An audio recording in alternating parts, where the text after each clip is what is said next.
इस खबर के प्रायोजक हैं Lohia Nagar Mount Carmel high school, Gyansthali high school और LMC कम्युनिकेशन।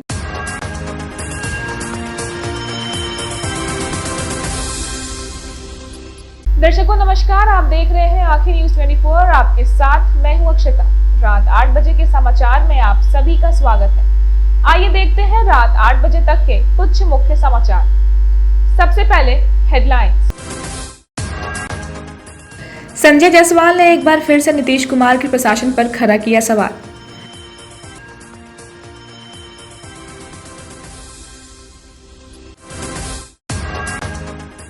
छिहत्तरवें स्वतंत्रता दिवस समारोह के कार्यक्रम को लेकर तैयारियां पूरी। गांधी मैदान में आम लोगों का प्रवेश रहेगा बंद।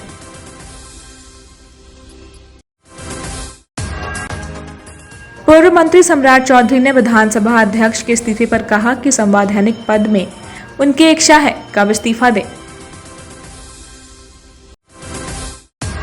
जदयू प्रवक्ता अभिषेक झा ने कहा मंत्रिमंडल के विस्तार पर नीतीश कुमार जल्द लगाएंगे मुहर। कांग्रेस विधायक अजीत शर्मा ने भाजपा पर तंज कसते हुए कहा समझ नहीं आता बीजेपी किस बात पर धरना दे रही है।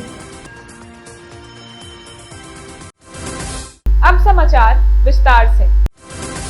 बीजेपी भाजपा प्रदेश अध्यक्ष डॉक्टर संजय जायसवाल ने बयान देते हुए कहा कि बिहार में जिस तरीके से लगातार घटनाएं घट रही थी, चाहे मुंगेर मदरसा ब्लास्ट हो, चाहे भागलपुर ब्लास्ट हो या गोपालगंज ब्लास्ट हो या फिर हाल फिलहाल में छपरा वाला ब्लास्ट हो, या सब पूरी बड़ी साजिश का नतीजा है जहां पर सरकारी तंत्र इन्वॉल्व है। छपरा में जो ब्लास्ट हुआ था, 3 मंजिला मकान गिरता है, 3 घंटे के भीतर एसपी किस बात का सर्टिफिकेट देते हैं कि यह पटाखा का ब्लास्ट है।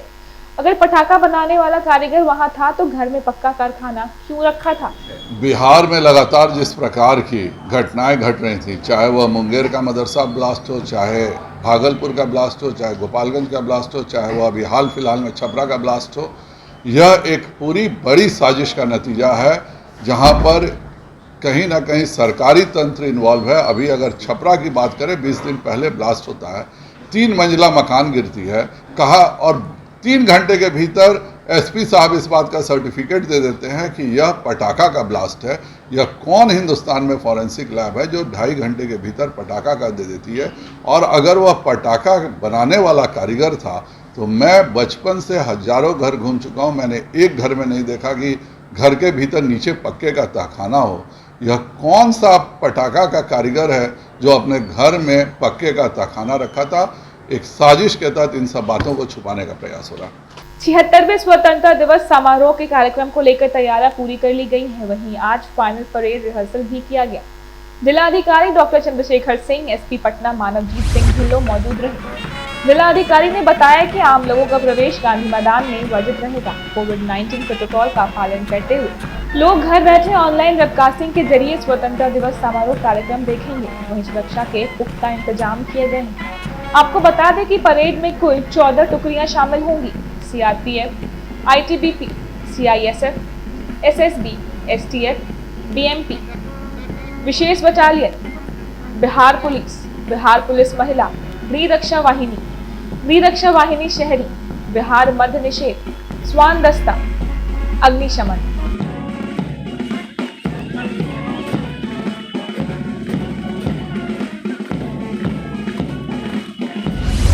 जो पिछली बार कोविड प्रोटोकॉल के तहत प्रोग्राम हुआ था, उसी तरह जो है इस बार कराने का निर्देश हम लोगों को प्राप्त हुआ था। तो इसलिए आम लोगों की एंट्री नहीं है, लेकिन उनके लिए लाइव टेलीकास्ट उपलब्ध रहेगा। सूचना और जनसंपर्क विभाग द्वारा यूट्यूब पर, फेसबुक पर, ट्विटर पर सभी जगह इसका लाइव टेलीकास्ट किया जा रहा है। उसको घर बैठे देखा जा सकता है। और बाकी तैयारी हम लोगों की हो गई है। परेड की भी आज निरीक्षण हुआ है, रिहर्सल हुआ है और इसके साथ 9 झांकियाँ निकाली जा रही हैं, जिसमें कि 9 विभागों के द्वारा विभिन्न विषयों पर झांकी का प्रदर्शन किया जाएगा। और बाकी सुरक्षा व्यवस्था जो है उसका हम लोगों ने इंतजाम कर लिया है, पुख्ता इंतजाम किया है, गांधी मैदान के अंदर भी और गांधी मैदान के बाहर भी। और बाकी अन्य जो हमारे सभी प्रमुख जगह हैं वहाँ भी हम लोगों ने हाई अलर्ट सभी लोगों को किया है। और 1 नंबर गेट से भी वीआईपी की सिर्फ एंट्री है, मुख्य अतिथि जो हमारे हैं, और उसके अलावा बाकी सभी लोगों के जो हमारे इनवाइटी हैं उनका गेट नंबर 10 से एंट्री है। जो मीडिया के हमारे मित्रगण हैं उन लोगों की गेट नंबर 9 से एंट्री है, और सबके लिए अलग अलग पार्किंग की व्यवस्था और अन्य व्यवस्था, बैठने की व्यवस्था सब कर ली गई है। उसका हम लोगों ने आज निरीक्षण किया है। अस्पताल भी यहाँ बनाया गया था। अस्पताल भी बनाया गया है और एम्बुलेंस भी रहेंगी। परेड के साथ हमारी 5 एम्बुलेंस हैं, और इसके अलावा सभी जो हमारे प्रमुख गेट हैं 4, वहाँ भी हम लोगों ने बनाया है अपना मेडिकल कैंप, और 4 एम्बुलेंस हमारी वहाँ भी रहेंगी, और 10 बेड का अस्पताल भी हम लोगों ने यहाँ बनाया है किसी भी परिस्थिति से निपटने के लिए। सर, वाच टावर तो हमारे जो परंपरागत रूप से वही हैं, और बाकी वाच टावर जो बने हैं वो साउंड सिस्टम के हिसाब से बने हैं, उनके लिए बनते हैं। और अस्थायी थाना गांधी मैदान के अंदर खुला हुआ है और पूरी तरह से यहाँ कार्यरत है। रिहर्सल था स्वतंत्रता दिवस परेड का, और इसमें फुल ड्रेस रिहर्सल किया गया है। उस दिन जो मिनट टू मिनट प्रोग्राम रहता है महानुभावों का, और कब सलामी होगी, कब निरीक्षण होगा, उसका पूरा ड्रेस रिहर्सल किया गया है। हम लोग बहुत संतुष्ट हैं, बहुत मेहनत की हैं सभी कंटिजेंट्स। और इसके अलावा सुरक्षा को लेकर भी जो हम लोगों का है पर्याप्त इंतज़ाम है। ये जो फंक्शन होता है हमेशा संवेदनशील होता है, कोई भी डिसरप्टिव एलिमेंट इसको डिस्टर्ब करने का प्रयास करता है, क्योंकि इसमें फिर हेडलाइंस होती हैं। तो उसी के हिसाब से हम लोगों ने पर्याप्त सुरक्षा 3 टियर सुरक्षा की है। जो गांधी मैदान के अंदर की सुरक्षा है उसमें गांधी मैदान को विभिन्न सेक्टर्स में बांटा गया है, और गिरगांव में वरीय पदाधिकारी और दंडाधिकारियों की ड्यूटी लगाई गई है। जो प्रवेश द्वार है एक्सेस कंट्रोल के लिए सभी प्रवेश द्वारों को ईयरमार्क किया गया है कि कौन व्यक्ति, कौन महानुभाव, मीडियाकर्मी और अन्य पदाधिकारी कौन कौन से प्रवेश द्वारों से एंटर करेंगे। वहाँ पे हम लोगों का स्ट्रिक्ट एक्सेस कंट्रोल रहेगा, चेकिंग रहेगी, डीएफएमडीज रहेंगे। और जो गांधी मैदान के पेरीमीटर वाला एरिया है वहाँ पे हम लोगों की स्टैटिक प्रतिनियुक्ति, गश्ती दल और क्यूआरटी और हिट टीम्स रहेंगी, ताकि जो बाहर की व्यवस्था है, ट्रैफिक व्यवस्था हो चाहे विधि व्यवस्था हो, उसको नियंत्रित रखा जा सके। इसके अलावा जो भी इम्पोर्टेंट रेलवे स्टेशंस हैं, हमारा बस स्टैंड है, और अन्य जो संवेदनशील स्थान हैं जैसे कि हमारे गवर्नमेंट ऑफिसेज हैं, और जहाँ जहाँ पे भी अन्य जगह पे सलामी होती है वहाँ पे भी हम लोगों की पर्याप्त सुरक्षा व्यवस्था बनी रहेगी। बीजेपी के पूर्व मंत्री सम्राट चौधरी ने कहा कि आरजेडी को सरकार बनाने में सिर्फ 2 एमएलए की जरूरत होगी। 120 एमएलए उनके साथ हैं और तेजस्वी की सरकार बन जाएगी। हम तेजस्वी जी को याद दिलाना चाहते हैं कि उन्होंने कहा था कि पहले कैबिनेट में नौकरी देंगे, कॉन्ट्रैक्ट सिस्टम को खत्म करेंगे। सम्राट चौधरी ने सरकार से सवाल किया कि बताया जाए कि कितने सीएम होंगे, 1 होंगे या 5 सुपर सीएम होंगे, और जो चुनाव में घोषणा किए थे उसको पूरा करेंगे। वहां विधानसभा अध्यक्ष के इस्तीफे पर कहा कि संवैधानिक पद है, इनकी इच्छा है कब इस्तीफा दे। साथ ही तिरंगे पर राजनीति की को भी गलत बताया। तो 120 एमएलए तेजस्वी यादव जी के साथ है, उनको 2 विधायक की जरूरत है मुख्यमंत्री बनने के लिए। आप समझिए कि बिहार की राजनीति कहां जा रही है। एक तरफ तेजस्वी यादव जी को मात्र 2 विधायक की जरूरत पड़ेगी और सरकार बना लेंगे। तो मैं सिर्फ अब तेजस्वी यादव जी को याद दिलाना चाहता हूं, या राष्ट्रीय जनता दल के नेतृत्व आदरणीय लालू प्रसाद जी को याद दिलाना चाहता हूं कि 2020 के चुनाव में आपने जो घोषणा किया है, बिहार की जनता उसको चाहती है कि आप पूरा करें। आपने कहा था कि पहली कैबिनेट में 10 लाख रोजगार नौजवानों को सरकारी पक्की नौकरी देंगे, कोई कॉन्ट्रैक्ट नहीं, कॉन्ट्रैक्ट सिस्टम को खत्म करेंगे। जीविका दीदियों का उनको मानदेय खत्म करके उनका कैडर बनाएंगे, और पूरे बिहार के किसानों का ऋण माफ करेंगे। तो आप समझिए साथियों कि बिहार की राजनीति में चोर दरवाजे से जो सरकार बनी है उसको अब वादा पूरा करना होगा।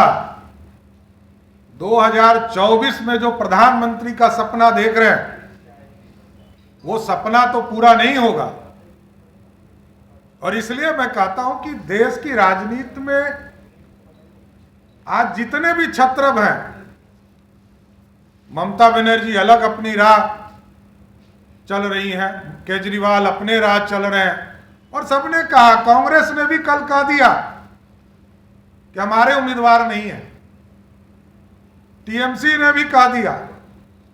तो इसलिए साथियों बड़ा स्पष्ट है कि हम दो बड़े मुद्दे पर डिमांड करना चाहते हैं कि यूपीए जो आज नया यूपीए है, इसको ये जानकारी देना चाहिए कि 1 सीएम होगा कि 5 सुपर सीएम होंगे।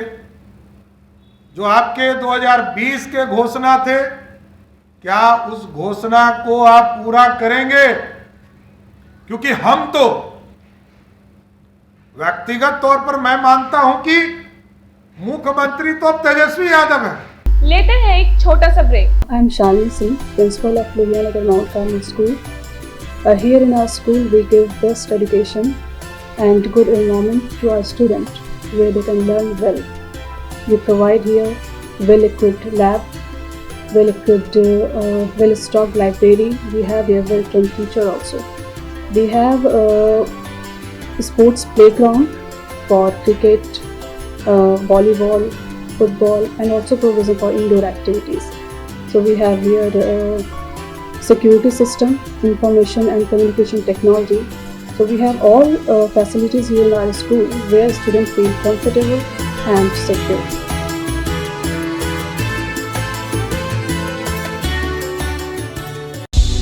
क्या आप पत्रकारिता के क्षेत्र में अपना कैरियर बनाना चाहते हैं?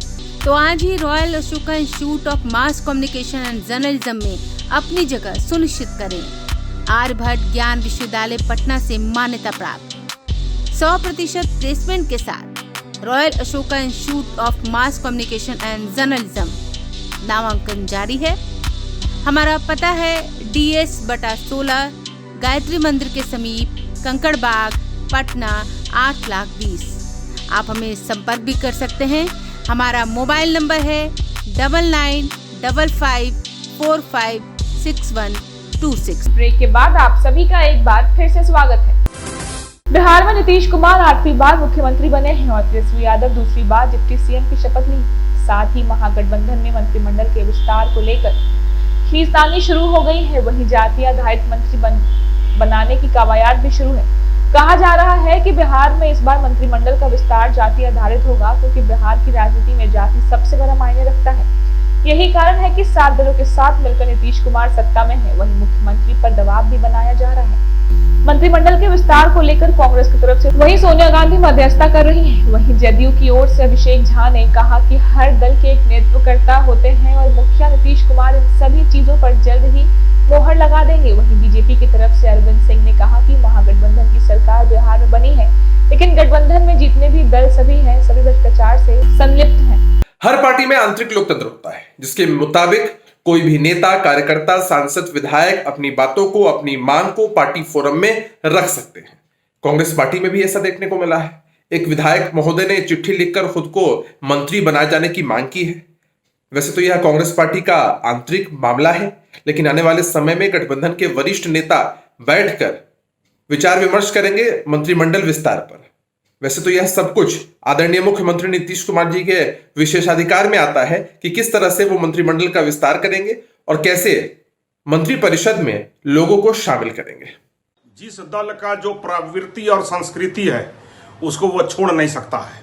जो जात पात, धार्मिक उन्माद पर चलने वाली पार्टियां हैं, फूट डालो और शासन करो अंग्रेजों की नीति पर चलने वाली पार्टियां हैं, वो सुधार नहीं सकती है। अभी तो जातीय आधार पर मंत्रियों का कोटा मांगा जा रहा है, फिर आपराधिक रिकॉर्ड के हिसाब से मंत्रियों का कोटा मांगा जाएगा। उसके बाद इनके घोटालों के इतिहास पर मंत्रियों का कोटा मांगा जाएगा। ये बिहार का दुर्भाग्य है कि ऐसे घोटालेबाजों का ये महागठबंधन है और उस गठबंधन के मुखिया श्री नीतीश कुमार जी हैं। देखिए, कांग्रेस ने कभी भी जात पात की राजनीति नहीं की है, धर्म की राजनीति नहीं की है। इसलिए कांग्रेस में जात पात धर्म के नाम पर कोई बात नहीं होती है। हाँ, समाज के सभी वर्गों का प्रतिनिधित्व हो, इसकी बात होती है। और अगर किसी ने ये बात उठाई है तो समाज के हित में ये बात होती है। ये कोई बुरी बात नहीं है कि भाई समाज का जो सबसे कमज़ोर तबका है उसके हित में भी कोई बात करे। अगर कोई बात कर रहा है तो अच्छी बात है। बाकी ऐसी कोई बात कांग्रेस में नहीं उठी है कि जाति के आधार पर मंत्रिमंडल में हिस्सेदारी मिले। कांग्रेस विधायक दल के नेता और भागलपुर विधायक अजीत शर्मा ने बड़ा बयान दिया है। दरअसल अजीत शर्मा ने कहा कि शराब कोई मामला नहीं है, हम लोग पहले उसे रोकने का प्रयास करेंगे, प्रशासन पर दबाव बनाएंगे कि शराब ना आए, जहरीली शराब ना बने। या जहरीली शराब आ रहा है, प्रशासन के पदाधिकारी इसमें मिले हुए हैं, हम लोग इसे रोकने का प्रयास करेंगे। वहीं बीजेपी द्वारा धरना दिए जा रहे पत्रकारों के सवाल पर उन्होंने कहा, प्रधानमंत्री ने 2 करोड़ युवकों की रोजगार देने की बात कही थी, वो नहीं मिली। वहीं महंगाई भी चरम पर है, समझ नहीं आता बीजेपी किस बात पर धरना देती है। महागठबंधन बना है, 2024 में नरेंद्र मोदी को गद्दी से उखाड़ फेंकेगी। आप भी सुनिए और क्या कुछ कह रहे हैं। इस शराब उराब कोई इशू नहीं। हम जब भी बोले हैं, चूंकि प्रशासन के पदाधिकारी शराबबंदी को लागू नहीं कर पाते हैं, सब मिले हुए माफियाओं से, तब मैं कहता था कि अगर नहीं रोक सकते तो शराब चालू करिए। हम लोग पहले उसको रोकने का प्रयास करेंगे, प्रशासन पे दबदबा बनाएंगे कि आप पहले शराब नहीं है, जहरीली शराब न बने, उसको प्रयास करेंगे। क्या बात है। बीजेपी को आप ये पूछिए कि 2014 में जब आदरणीय नरेंद्र मोदी जी प्रधानमंत्री ने कहा था 2 करोड़ युवकों को प्रत्येक वर्ष रोजगार देंगे, तो 8 वर्ष में कितने रोजगार हुए? 16 करोड़। क्या एक भी मिला? उल्टे बेरोजगारी हुई है। आप बताइए कि महंगाई क्या था। वो बार बार वो कहते थे पेट्रोल का दाम घटा कि नहीं घटा। आप देखिए यूट्यूब पर आज पेट्रोल की कीमत कहाँ है, आप महंगाई कहाँ है, बेरोजगारी कहाँ है। तो ये सब चीज़ों पे बात तो कर नहीं रहे हैं। आपने क्या किया? आप आके धरना दे रहे हैं। क्यों धरना दे रहे हैं? कि आदरणीय नीतीश कुमार ने जनता का जनादेश को ठुकराया। मैं पूछना चाहता हूं, जनता चुनती है विधायक सदन में उसकी आवाज बनने के लिए। सरकार किसकी बनती है नहीं बनती जनता को मतलब नहीं है। जो विधायक और सांसद को चुनती है उसका दायित्व बनता है कि सदन में आवाज उठाएं और उसकी समस्या को दूर करें। इसकी बात करें ना। बीजेपी धरना दे रही है। किस बात का धरना? आप महंगाई को रोक नहीं पा रहे हैं, आप रोजगार नहीं दे पा रहे हैं, आप देश को तोड़ने का काम कर रहे हैं, लोकतंत्र की हत्या कर रहे हैं, संविधान को तोड़ रहे हैं और सभी पैसा निकाल के आप अडानी अंबानी को मजबूत करने का काम कर रहे हैं। सब देश की जनता देख रही है। और आपको बता दें, यह जो आज हुआ है, अलायंस बना है, 2024 में पूरे देश में नरेंद्र मोदी जी को गद्दी से उखाड़ फेंकेगा, यह आपको आश्वस्त कर। आइए एक बार फिर से देखते हैं हेडलाइंस। संजय जायसवाल ने एक बार फिर से नीतीश कुमार के प्रशासन पर खड़ा किया सवाल।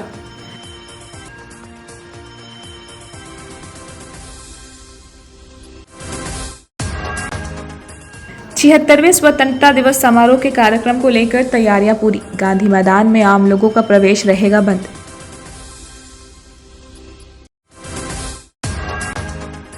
पूर्व मंत्री सम्राट चौधरी ने विधानसभा अध्यक्ष के इस्तीफे पर कहा कि संवैधानिक पद में उनकी इच्छा है कब इस्तीफा दें।